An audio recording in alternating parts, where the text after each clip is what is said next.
Nakakatuwa naman to, tingnan nyo, nagmukha talagang Christmas color itong ginawa kong pandan cheese waffles. Nasobrahan ko lang talaga paglagay ng food coloring yan, kaya ayan, tingnan nyo, nagmukha talagang dahon. Tamang-tama nga at wala na akong magamit na pancake mix. Mabuti na lang dumating nga itong parcel ko kahapon at ayan, umorder na rin ako dito ng food coloring na nasa sachet lang.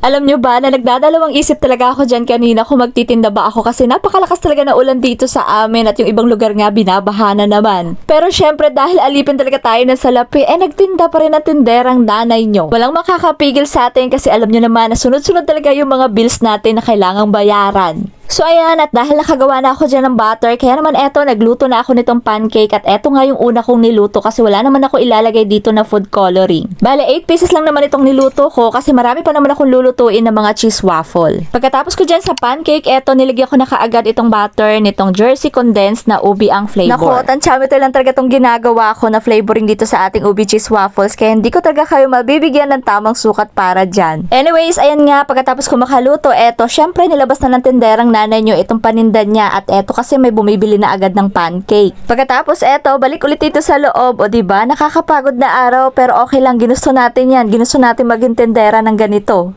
Tapos syempre after magluto, magliligpit ng mga kalat, nako, walang katapusan talagang gawain ng isang tenderang nanay nyo. Hindi po ako nagre-reklamo ha, kasi masaya po talaga ako sa ginagawa ko kahit napakahirap. At ayan, syempre, kapag ganito pa talaga ka-busy, ay may pa-video-video pa talaga tayo, o diba? Talagang mahirap tong ginagawa ko bilang isang content creator. Pero syempre, trabaho natin to at hindi naman ako nagre-reklamo dahil masaya naman ako dito sa ginagawa ko. At syempre, gusto ko rin makatulong sa inyo, makapagbigay ng ideas at magbigay inspiration sa ibang mga nanay na tulad ko. Mahirap talaga tong ginagawa ko sa totoo lang kasi wala naman tayong videographer sa atin lahat, editing, lahat-lahat talaga. Pero wala, kinakaya ko talaga lahat kasi meron tayong pangarap para sa pamilya. Hoy, so ayan, after ng madrama nating usapan, eto na, natapos ko na rin ang pagluluto. At eto, finally, mailalabas na at madidisplay na natin to.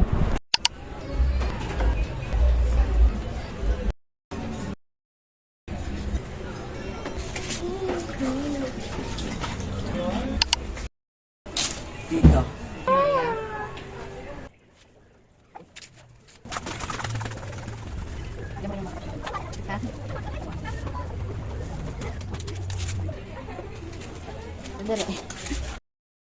Magal na.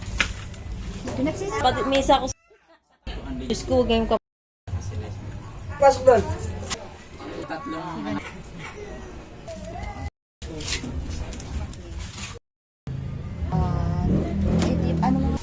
na. Para hawakan na lang.